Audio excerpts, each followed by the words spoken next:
स्वागत है आपका हिंदी स्टोरीज वर्स चैनल पर, जहां हर कहानी सच्चाई, डर के बीच की वो रेखा मिटा देती है जिसे हम पार नहीं करना चाहते। चलिए शुरू करते हैं इस कहानी को। कहानी की शुरुआत होती है दिल्ली के एक पुराने और लगभग गुमनाम इलाके नवीन विहार में स्थित एक 4 मंजिला बिल्डिंग से, जिसे लोग पुराना पोस्ट ऑफिस कहकर जानते थे। असल में ये इमारत आजकल एक प्राइवेट आईटी कंपनी का हेड ऑफिस बन चुकी थी। नाम था ई माइंड सॉल्यूशंस प्यूट लिमिटेड। देखने में ये बिल्डिंग किसी सरकारी डिपार्टमेंट जैसी ही थी। सीलन लगे हुए दीवारें, लकड़ी के टूटे दरवाजे और झूमती हुई ट्यूब लाइटें। लेकिन अजीब बात यह थी कि कंपनी ने पूरे दिल्ली में कई शानदार ऑफिस खोल रखे थे, फिर भी कुछ खास कर्मचारी ही इस पुराने ऑफिस में तैनात किए जाते थे। रवि अवस्थी 28 वर्षीय सॉफ्टवेयर डेवलपर, जिनका ट्रांसफर हाल ही में इसी ऑफिस में हुआ था, खुद को बेहद भाग्यशाली मान रहे थे। उन्हें बताया गया कि उनकी ड्यूटी सिर्फ रात की शिफ्ट में होगी, शाम 8 से सुबह 5। रवि ने जब पहली बार ऑफिस की बिल्डिंग देखी तो एक अजीब सा सन्नाटा महसूस किया। चारों ओर खामोशी, न कोई गार्ड, न कोई रिसेप्शनिस्ट, बस एक बूढ़ा चौकीदार रामदीन, जो लकड़ी की कुर्सी पर बैठा बिना बोले सिर्फ सिर हिलाकर रवि को अंदर जाने देता था। रवि ने ऑफिस का दरवाजा खोला तो देखा अंदर 4 कंप्यूटर टेबल लगी थीं, जिन पर पुराने मॉनिटर लगे थे। एक कोना ऐसा था जहां धूल जमी फाइलें पड़ी थीं, जिनके किनारों पर अजीब निशान थे, जैसे किसी ने नाखूनों से खुरचा हो। सबसे ज्यादा अजीब बात यह थी कि हर कंप्यूटर की स्क्रीन पर एक ही वॉलपेपर था, एक पुरानी घड़ी की फोटो, जिसकी सुइयां हमेशा 2:37 AM पर रुकी थीं। रवि को लगा शायद ये कोई डिफॉल्ट सेटिंग है और उसने अनदेखा कर दिया। पहली रात सामान्य गुजरी, लेकिन तीसरी रात से अजीब घटनाएं शुरू होने लगीं। रात के ठीक 2:37 बजे रवि जब कोडिंग कर रहा था, उसे लगा जैसे कोई उसके पीछे खड़ा हो। वह झट से मुड़ा, लेकिन वहां कोई नहीं था। उसने फिर से स्क्रीन पर देखा तो उसका लिखा कोड अचानक गेट आउट में बदल चुका था। उसने समझा शायद कोई प्रैंक कर रहा है, लेकिन वह ऑफिस में अकेला था। अगली रात उसे सामने की दीवार पर एक परछाई दिखी, एक औरत की परछाई, जो धीरे धीरे दीवार के भीतर घुलती जा रही थी। जैसे ही वह खड़ा हुआ और वहां पहुंचा, दीवार पूरी तरह ठंडी थी, लेकिन उस पर ताजा खून जैसे लाल धब्बे थे। उसने तुरंत फोन से तस्वीर खींचनी चाही, लेकिन स्क्रीन काली हो गई। वापस मुड़ने पर उसकी मेज पर एक पुराना लिफाफा पड़ा था, जिस पर लिखा था, तुम्हें चुना गया है। रवि की नींदें उड़ गईं। अगली सुबह जब वह रामदीन से मिला और पूछा कि क्या पहले भी ऐसा कुछ किसी और के साथ हुआ है, तो रामदीन सिर्फ मुस्कुराया और बोला, इस बिल्डिंग ने कई लोग देखे हैं साहब, पर सुबह तक यहां टिकने वाले बहुत कम हैं। रवि ने उस रात घर जाकर इंटरनेट पर इस बिल्डिंग की हिस्ट्री तलाशनी शुरू की। उसे पता चला कि यह जगह पहले एक ब्रिटिश जमाने की पोस्ट ऑफिस थी, जहां 1942 में किसी महिला टेलीग्राम ऑपरेटर ने आत्महत्या कर ली थी। कहते हैं उस औरत का नाम नैना था, जिसे एक अफसर ने धोखा दिया था और उसी ऑफिस के अंदर लटकती मिली थी। घड़ी के ठीक नीचे जब समय था 2:37 AM, रवि अब उलझ चुका था। हर रात घटनाएं बढ़ती जा रही थीं। कंप्यूटर अपने आप चलने लगते, फाइलें हवा में उड़ने लगती, और अब तो साफ साफ किसी के बोलने की आवाज भी आने लगी थी। रवि, मेरी मदद करो। रवि ने जब नैना के बारे में इंटरनेट पर पढ़ा तो उसकी नींद उड़ चुकी थी। कई पुराने अखबारों और ब्लॉग्स में उस पोस्ट ऑफिस का जिक्र था, दिल्ली की सबसे भूतिया जगहों में से एक, जहां आधी रात को कंप्यूटर अपने आप ऑन होते हैं, 2:37 का शापित समय। लेकिन सबसे डरावनी बात थी एक लोक कथा जो उस इलाके में गुपचुप फैली थी, कि जो भी कर्मचारी उस ऑफिस में लगातार 13 रातें काम कर ले, उसे नैना अपने साथ हमेशा के लिए ले जाती है। रवि की ये चौथी रात थी। उस रात रवि ने तय कर लिया था कि वह अब डरने वाला नहीं है। उसने अपने साथ एक छोटी सी देवी की मूर्ति, थोड़ा गंगा जल और गीता रख ली। जैसे ही वह ऑफिस पहुंचा, उसे रामदीन कहीं दिखाई नहीं दिया। बाहर सिर्फ उसकी कुर्सी पड़ी थी और उस पर राख की तरह जली हुई उसकी टोपी। यह देखकर रवि का दिल धक से रह गया, लेकिन उसने खुद को काबू में रखा और अंदर चला गया। ऑफिस का माहौल पहले से ज्यादा भारी था। जैसे दीवारें सांस ले रही हों, जैसे फर्श के नीचे कोई चलता हो। उसने अपना कंप्यूटर चालू किया, लेकिन स्क्रीन पर लॉगिन की जगह सिर्फ एक लाइन थी। क्यों आए हो फिर? छोड़ दो ये जगह। रवि ने झुंझलाकर स्क्रीन बंद की और आंखें मली। लेकिन तभी दीवार की घड़ी से एक अजीब आवाज आई, घड़घड़ाती हुई। उसने ऊपर देखा तो सुइयां धीरे धीरे 2:37 की ओर बढ़ रही थीं, और जैसे ही सुइयां उस वक्त पर पहुंची, सारी लाइट्स एक झटके में गुल हो गईं। अंधेरे में सिर्फ एक कंप्यूटर की स्क्रीन चमक रही थी, जिस पर एक वीडियो चल रहा था। ब्लैक एंड वाइट धुंधली रिकॉर्डिंग, जिसमें एक लड़की ऑफिस के अंदर अकेली बैठी थी। उसके चेहरे पर डर, उसकी आंखों में आंसू और उसके सामने एक चिट्ठी। वीडियो में धीरे धीरे वह लड़की चिट्ठी पढ़ती है और रोते हुए उठती है, रस्सी लाती है और दीवार की घड़ी के नीचे लगे हुक से खुद को टांग लेती है। रवि की चीख गले में ही अटक गई। वह पीछे मुड़ा तो सामने वही लड़की खड़ी थी। लंबे बाल, सफेद साड़ी, सूजी हुई गर्दन और गले में वही रस्सी झूल रही थी।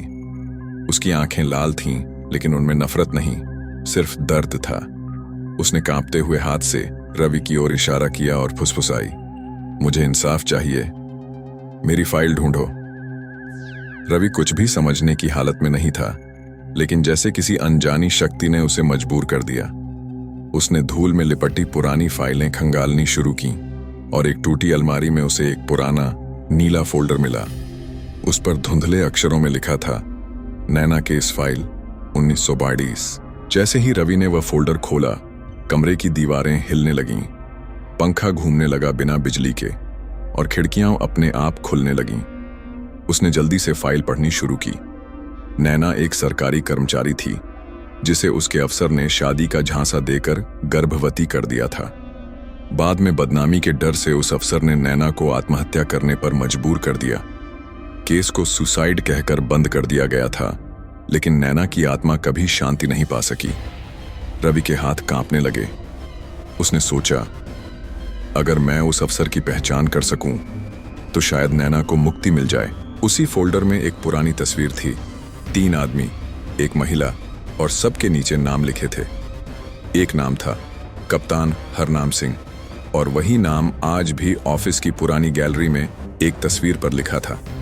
रवि दौड़ते हुए उस गैलरी में गया, जहां कंपनी के संस्थापक और पुराने डायरेक्टर्स की तस्वीरें टंगी थीं, और आखिरी कोने में वही चेहरा था, कप्तान हरनाम सिंह, लेकिन फोटो के नीचे किसी ने खून से लिखा था, कातिल। उसी पल दीवार से एक औरत की चीख गूंजी, मानो वो वर्षों से कैद कोई आत्मा बाहर निकल आई हो। हवा की तेज लहर ने सब फाइलें उड़ा दी और रवि जमीन पर गिर पड़ा। अगले पल जब उसने आंखें खोलीं, तो वह अकेला नहीं था। जब रवि ने आंखें खोलीं, तो उसे महसूस हुआ कि वह जमीन पर पड़ा है, मगर वह ऑफिस नहीं था, बल्कि किसी तहखाने जैसा अंधेरा और सीलन भरा कमरा था, जिसकी दीवारें पत्थर की थीं और हवा में एक अजीब सड़ांध थी, जैसे सदियों से कुछ सड़ रहा हो। उसके चारों तरफ पुरानी फाइलें, जंग लगी कुर्सियां और टाइपराइटर के टूटे हिस्से पड़े थे। लेकिन इस सब के बीच जो सबसे ज्यादा डरावना था, वह था उस कमरे के बीचों बीच एक लोहे का ताबूत, जिस पर सरकारी मुहरें लगी थीं। लाल वैक्स से जड़ी हुई मुहरों पर अब भी गोपनीय संपत्ति 1942 लिखा था। रवि ने जब धीरे से उसके पास कदम बढ़ाया, तो दीवारों पर टंगी लुप्त पड़ चुकी सरकारी तस्वीरें उसके हर कदम पर जैसे नजरें गड़ा रही थीं। हवा भारी हो चुकी थी और हर सांस में जंग और पुराने खून की गंध थी। रवि ने जब ताबूत को छुआ, तो उसकी अंगुलियां जैसे बर्फ में डुबो दी गई हों, इतना ठंडा था वह। पर जैसे ही उसने ऊपर की परत को थोड़ा सा हटाया, ताबूत से एक भयानक कराह निकलकर कमरे में गूंज गई और लाइट झपकने लगी, जो वहां होनी भी नहीं चाहिए थी। ताबूत के अंदर एक कंकाल पड़ा था, जिसके सिरहाने एक चिट्ठी दबाई गई थी। रवि ने कांपते हाथों से वह चिट्ठी निकाली, और जैसे ही उसने उसे पढ़ना शुरू किया, पूरे कमरे का माहौल बदलने लगा, जैसे जमाना पीछे की ओर भाग रहा हो। चिट्ठी में लिखा था, मैं नैना, इस पोस्ट ऑफिस की कर्मचारी, जिसने अपने अफसर की धोखेबाजी और अपमान सहा, न्याय मांगा लेकिन चुप्पी मिली, मजबूरी में जान दे दी, लेकिन आत्मा कैद हो गई इस ऑफिस की ईंटों में। जब जब कोई सच्चा इंसान आएगा, मेरी चिट्ठी पढ़ेगा, मेरी कहानी जानेगा, वही बनेगा मेरा मुक्तिदाता। चिट्ठी पढ़ते ही रवि के चारों ओर एक सफेद धुआं फैल गया और उसी में नैना की आत्मा प्रकट हुई। अब पहले से ज्यादा स्पष्ट उसकी आंखों में अब भय नहीं बल्कि उम्मीद थी। उसने रवि से कहा, कप्तान हरनाम सिंह की सच्चाई सबको बताओ, मेरी फाइल सबके सामने लाओ, वरना और आत्माएं इसी तरह फंसी रहेंगी। रवि ने सिर हिलाया और जैसे ही वह फाइल और चिट्ठी लेकर बाहर निकलने की कोशिश करने लगा, दरवाजा अपने आप खुल गया। लेकिन जब वह बाहर आया, उसे समझ आया कि ऑफिस का सारा समय बदल चुका है। दीवारों पर फिर से पुराने कैलेंडर लग चुके थे, कर्मचारी पुराने कपड़ों में घूम रहे थे और सब कुछ जैसे 1942 में चला गया हो। रवि अब खुद अतीत में था, जहां उसे नैना के केस को फिर से खुलवाना था, सबूत पेश करने थे और कप्तान हरनाम सिंह को बेनकाब करना था। लेकिन उसके पास समय सीमित था। नैना की आत्मा ने कहा था, अगर सूरज उगने से पहले तुमने सच उजागर नहीं किया तो तुम भी यहीं रह जाओगे, हमेशा के लिए। रवि अब इस पोस्ट ऑफिस की एक अजीब दुनिया में फंस चुका था, अतीत और वर्तमान के बीच, आत्माओं और इंसानों के बीच, और हर कोने से किसी की निगाहें उसे देख रही थीं। रवि अब उस पुराने पोस्ट ऑफिस के उसी हॉल में खड़ा था जो 1942 के जमाने का था। लेकिन एक अंतर था, अब वह गवाह था उन घटनाओं का जो सिर्फ फाइलों में दबी रह गई थीं। अब वह देख सकता था, सुन सकता था और महसूस कर सकता था उस अन्याय को जिसे इतिहास ने छुपा लिया था। सुबह होने में बस कुछ ही घंटे बाकी थे और रवि को अब कप्तान हरनाम सिंह के झूठ को उजागर करना था। जैसे ही वह उस हॉल में पहुंचा जहां सभी कर्मचारी टाइपिंग मशीनों पर काम कर रहे थे, उसने देखा कप्तान हरनाम सिंह अपनी ऊंची कुर्सी पर बैठा सिगार पीता हुआ कर्मचारियों को अपमानजनक नजरों से घूर रहा था। उसके पीछे दीवार पर एक बड़ा बोर्ड था जिस पर लिखा था, नियम और अनुशासन ही हमारा धर्म है। लेकिन उसकी आंखों में झलकती हवस उस बोर्ड की हर बात को झूठा बना रही थी। रवि ने अपने हाथ में फाइल कस ली और सोचा, इसी आदमी ने नैना की जिंदगी बर्बाद की थी, अब इसे सबके सामने बेनकाब करना होगा। तभी उसे नैना का भूत फिर से दिखाई दिया। अब उसकी आकृति और भी स्पष्ट थी। उसकी आंखों में साहस था, जैसे वर्षों के बाद उसे न्याय की उम्मीद दिख रही थी। रवि ने चुपके से कर्मचारियों को एकत्र करना शुरू किया। पहले रामनाथ नाम का एक बुजुर्ग बाबू, फिर शीला दीदी जो उस समय नैना की सहेली थी। जब सब एकत्र हो गए तो रवि ने धीरे से फाइल उनके सामने रखी और चिट्ठी पढ़ी। हर शब्द जैसे दीवारों में गूंजने लगा।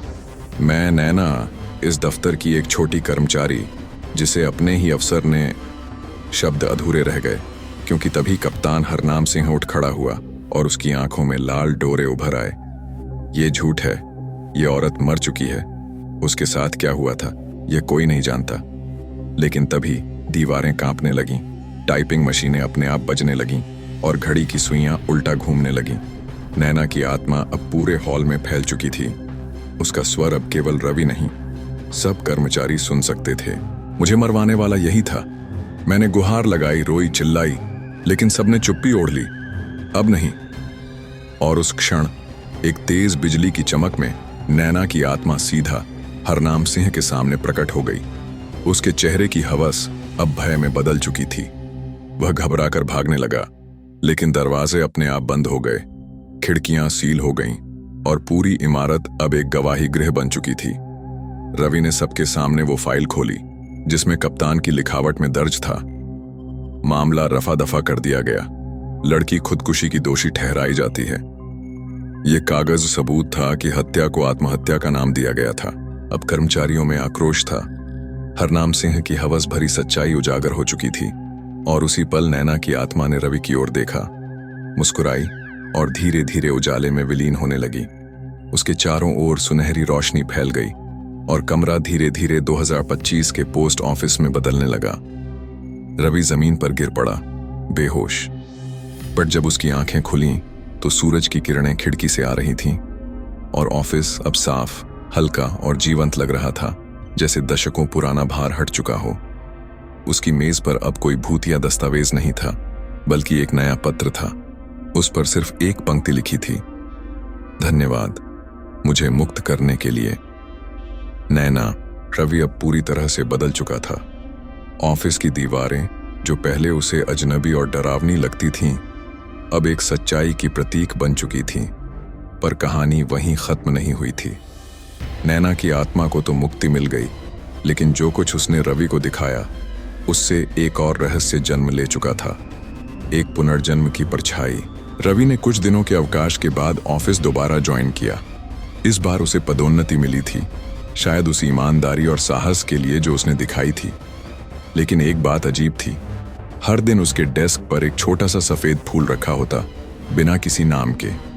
पहले उसने सोचा किसी सहकर्मी की शरारत होगी, लेकिन फिर फूलों की खुशबू से उसे वही पुरानी हवा महसूस होने लगी, वही जो नैना की आत्मा के आसपास महसूस होती थी। एक दिन रवि ने अपनी डेस्क के नीचे एक पुराना लिफाफा देखा। उस पर कोई नाम नहीं था, लेकिन जब उसने उसे खोला तो भीतर एक हस्तलिखित पत्र था। मैं लौट आई हूं, इस बार इंसान के रूप में, तुम्हें पहचानने। रवि का दिल बैठ गया। क्या ये कोई मजाक था या कोई सच? इसी दौरान ऑफिस में एक नई लड़की की नियुक्ति हुई, संध्या शर्मा। शांत, पढ़ी लिखी, लेकिन उसकी आंखों में वही झलक थी जो रवि ने नैना की आत्मा में देखी थी। एक तकलीफ, एक अधूरी कहानी और कुछ कहने की कोशिश। संध्या को जैसे ही रवि के अधीन काम सौंपा गया, अजीब बातें फिर शुरू होने लगीं। ऑफिस की घड़ी बार बार 2:36 AM पर रुक जाती, वही समय जब नैना की आत्मा प्रकट हुई थी। फाइलें अपने आप खुल जाती और कुछ रातों में सीढ़ियों से किसी औरत के कदमों की धीमी आवाजें आती। रवि को यकीन होने लगा कि संध्या ही नैना का पुनर्जन्म है। एक दिन उसने साहस कर पूछा, क्या तुम नैना हो? संध्या ने चुपचाप उसकी आंखों में देखा और मुस्कुरा दी। उसकी मुस्कान में वो दर्द छुपा था जो रवि पहले देख चुका था। मैं नहीं जानती कि मैं कौन हूं, लेकिन कभी कभी सपनों में मुझे वही पुरानी इमारत दिखती है, वो छत, वो फाइलें और तुम। रवि सिहर उठा। अब कहानी ने एक नया मोड़ लिया था। नैना अब सिर्फ एक आत्मा नहीं थी, बल्कि इंसानी रूप में वापसी कर चुकी थी। लेकिन क्यों? क्या कोई अधूरा काम था? क्या कोई और राज बाकी था? और सबसे बड़ा सवाल, क्या रवि फिर से उस खौफनाक सच्चाई के और गहराई में जाएगा? रवि की जिंदगी फिर से उसी रहस्यमयी साए में लौट रही थी। नैना की आत्मा को मुक्ति तो मिल चुकी थी, लेकिन संध्या की आंखों में जो रहस्य था, वो किसी शांत झील के भीतर छुपे तूफान जैसा था। ऑफिस अब पहले जैसा शांत नहीं था। कभी टेलीफोन अपने आप बजता, कभी कंप्यूटर की स्क्रीन पर खुद ब खुद टाइप होने लगता। वो अभी भी यहीं है। रवि ये सब अनदेखा नहीं कर सकता था। उसे पता था कि सब कुछ खत्म नहीं हुआ है, बल्कि असली खेल अब शुरू हुआ है। उस शाम रवि अकेला ऑफिस में देर तक रुका। वह कुछ पुरानी फाइलें देख रहा था जो 1940 के दशक के रिकॉर्ड्स थीं। तभी उसे एक अजीब फाइल मिली, मृत्यु की दूसरी रिपोर्ट, केस बंद। फाइल पीली पड़ चुकी थी, लेकिन उस पर लिखा था, साक्षी, केवल एक जीवित कर्मचारी, नाम हरीश बाबू। रवि चौंक गया। उसने ये नाम पहले कभी नहीं सुना था। क्या उस समय कोई और गवाह था? रात के लगभग 1:45 हो चुके थे। पूरी बिल्डिंग सुनसान थी। बाहर हल्की बूंदाबांदी शुरू हो चुकी थी। तभी अचानक दरवाजे के पास से किसी के चलने की आवाज आई, नंगे पैरों की धीमी भारी आहट। रवि ने पलटकर देखा, कोई नहीं था, लेकिन मेज पर वही सफेद फूल रखा हुआ था। इस बार फूल के नीचे एक छोटा सा कागज रखा था जिस पर लिखा था, मैं नहीं चाहती थी कि कोई और मरे। रवि का दिल जोरों से धड़कने लगा। उसने तुरंत संध्या को कॉल किया, लेकिन फोन स्विच ऑफ था। तभी ऑफिस के बेसमेंट से एक चीख सुनाई दी। बेसमेंट एक पुराना हिस्सा था जो अब बंद कर दिया गया था। रवि जानता था कि वहां जाना खतरे से खाली नहीं, लेकिन अब उसके पास कोई चारा नहीं था। वह एक टॉर्च लेकर सीढ़ियों की ओर बढ़ा। नीचे उतरते ही एक अजीब सी ठंड उसे छूने लगी, जैसे कोई बर्फीली आत्मा उसके शरीर से होकर गुजर रही हो। बेसमेंट में चारों ओर पुराने कंप्यूटर, टाइपिंग मशीनें और कई बंद अलमारियां थीं, पर सबसे कोने में एक छोटा कमरा था जिसके दरवाजे पर जंग लगे थे। उस पर लाल रंग से लिखा था, अंदर न जाए, बंद। रवि ने कांपते हाथों से दरवाजा खोला। अंदर अंधेरा था, लेकिन टॉर्च की रोशनी में उसने देखा, दीवार पर किसी ने खून से लिखा था, दूसरी मौत की गवाही अब भी बाकी है। तभी उसके पीछे किसी ने दरवाजा बंद कर दिया। रवि ने पलटकर देखा, संध्या वहां खड़ी थी, लेकिन उसकी आंखें लाल थीं और उसकी मुस्कान में कुछ राक्षसी था। तुम क्यों आए यहां रवि? मैं तो सब खत्म करना चाहती थी, लेकिन किसी ने मेरी कहानी अधूरी छोड़ दी थी। रवि पीछे हटने लगा। संध्या, तुम नैना नहीं हो, या शायद अब वो नैना नहीं रही। संध्या आगे बढ़ी और बोली, मैं वही हूं, पर अब मैं सिर्फ इंसान नहीं, कुछ और बन चुकी हूं। रवि समझ गया कि संध्या के साथ कुछ अनहोनी हो चुकी है। शायद उसकी आत्मा पूरी तरह मुक्त नहीं हो पाई थी, या फिर कोई और आत्मा उसके शरीर में समा चुकी थी। तुम्हें दूसरी मौत देखनी होगी रवि, जो उस रात छिपा दी गई थी। और उसी पल दीवारें कांपने लगीं। चारों ओर से अजीब सी धुनें बजने लगीं, जैसे कोई पुरानी फिल्म का टुकड़ा दोहराया जा रहा हो। दीवारों पर छायाएं चलने लगीं और कमरे के बीचों बीच एक पुराना दृश्य उभरने लगा। वह दृश्य जिसमें नैना को उस छत पर धकेला गया था, लेकिन इस बार एक नया चेहरा दिखाई दिया। हरीश बाबू। रवि चौंक गया। वो आदमी अभी भी जिंदा था, तो फिर वो गवाह क्यों चुप रहा? संध्या ने धीरे से कहा, हरीश बाबू ने सौदा कर लिया था, मेरी मौत का सौदा, और अब उसकी बारी है। कमरे की छत पर एक पुरानी रस्सी लटकने लगी और दीवार पर लिखा गया, दूसरी मौत शुरू होती है अब। रवि उस पुरानी रस्सी को देखता रहा, जो हवा में अपने आप झूल रही थी, मानो किसी अदृश्य ताकत ने फांसी का फंदा तैयार कर दिया हो। दीवारें अब स्थिर नहीं थीं। हर ईंट मानो किसी बीते जमाने की चीखों को दोहरा रही थी।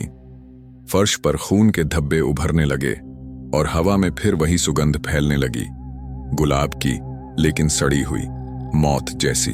संध्या, या जो भी उसमें समा गया था, धीरे धीरे आगे बढ़ी। उसकी चाल अब इंसानी नहीं रही थी। उसकी आंखों की पुतलियां सिकुड़ चुकी थीं और स्वर एकदम सपाट था। उसने कहा, अब न्याय पूरा होगा, अब साक्षी बचेगी नहीं। रवि ने कांपती आवाज में पूछा, कौन साक्षी? संध्या रुक गई और एकदम शांति छा गई कमरे में। फिर उसने धीमे स्वर में कहा, साक्षी वही है जिसने सबसे पहले सच देखा और उसे दबा दिया। वो थी मेरा खून, मेरी बहन। रवि सन्न रह गया। नैना की मौत की असली गवाह उसकी अपनी बहन थी। उसने फौरन अपने दिमाग पर जोर डाला। उसे याद आया कि नैना की पर्सनल फाइल में एक बार एक नाम आया था, साक्षी मिश्रा, जो कुछ महीनों तक उसी ऑफिस में काम करती थी, लेकिन अचानक लापता हो गई थी। ऑफिस ने उसे ट्रांसफर केस कहकर बंद कर दिया था। अब रवि को समझ आ गया था कि यह मामला आत्मा से ज्यादा गहरा था। यह था धोखा, पारिवारिक विश्वासघात और दबा हुआ अतीत। संध्या ने आगे बढ़ते हुए दीवार की एक ईंट पर हाथ रखा। ईंट सरक गई और उसके पीछे एक छोटा सा तहखाना खुला। अंदर धुंध भरी जगह थी। रवि कुछ देर हिचकिचाया, लेकिन जब संध्या अंदर गई तो वह भी पीछे पीछे गया। नीचे उतरते ही दीवारें खुद ब खुद रोशनी से जगमगा उठीं। वहां एक छोटा सा लकड़ी का तख्त था, जिस पर एक पुराना एल्बम रखा था। संध्या ने वो एल्बम उठाया और धीरे से खोला।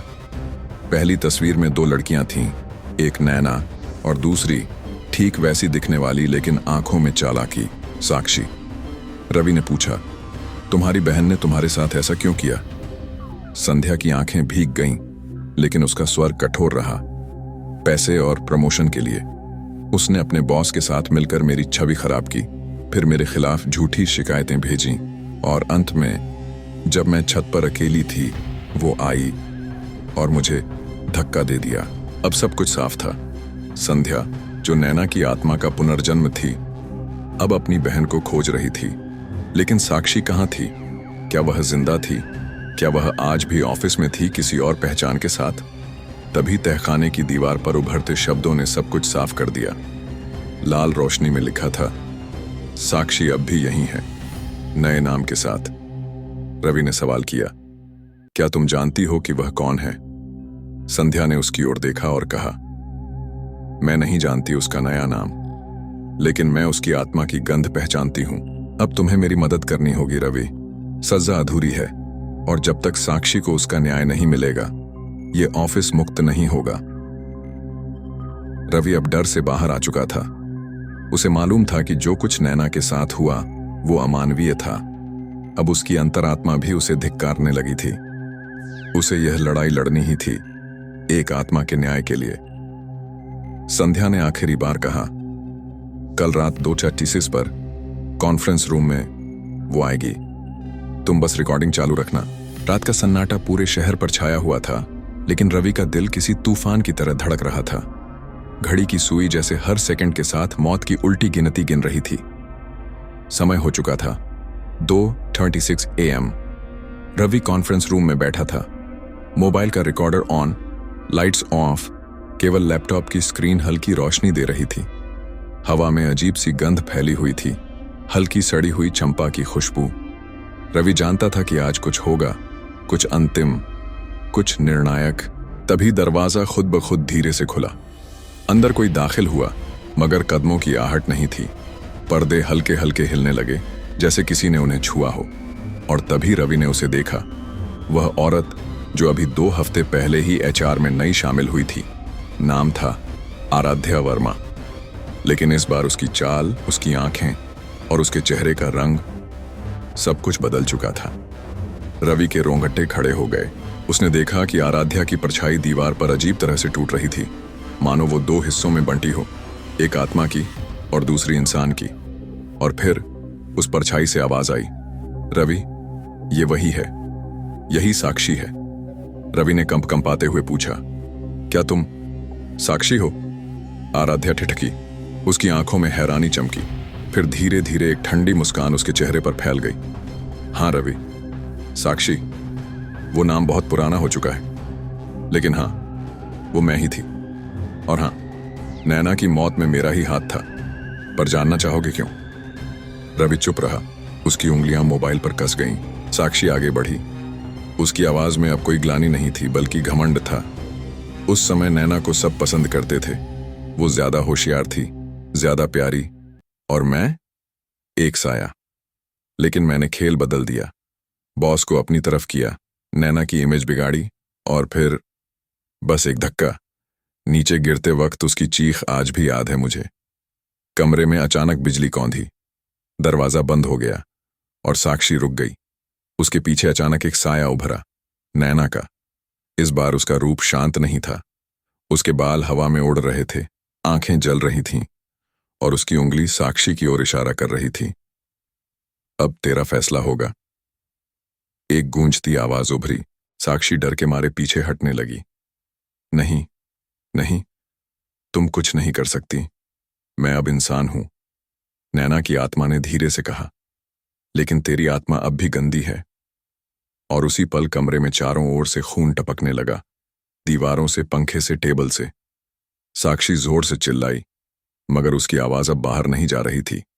रूम जैसे एक और दुनिया में बदल गया था, एक आत्मिक अदालत। संध्या अब नैना की माध्यम बनी, बोली, तेरा पाप अब तुझे जिंदा नहीं छोड़ेगा। साक्षी जमीन पर गिर पड़ी, उसकी आंखों से खून बहने लगा। वो चिल्लाई, मुझे माफ कर दो प्लीज, मुझे नहीं पता था कि यह सब इतना सच्चा होगा। लेकिन अब देर हो चुकी थी। नैना की आत्मा ने जैसे ही हाथ बढ़ाया, साक्षी की आत्मा उसके शरीर से अलग होने लगी। वह अपने आप उठने लगी और चीखती हुई दीवार में समा गई, एक तेज जलती हुई चीख के साथ। कुछ ही सेकंड में सारा कमरा शांत हो गया। आराध्या का शरीर जमीन पर बेहोश पड़ा था। अब उसके अंदर कोई आत्मा नहीं थी, शायद वो अब बस एक खाली खोल था। रवि ने धीरे से रिकॉर्डर बंद किया। मोबाइल की स्क्रीन पर आखिरी लाइन दर्ज हुई थी, सच सामने आ गया है, न्याय हो चुका है। कॉन्फ्रेंस रूम की खिड़की से सुबह की पहली किरण झांक रही थी। अगर आपको ये कहानी दिलचस्प लगी, डरावनी लगी, या कुछ नया महसूस हुआ हो, तो चैनल को सब्सक्राइब करें। धन्यवाद। आपका फिर मिलेंगे एक नई कहानी के साथ।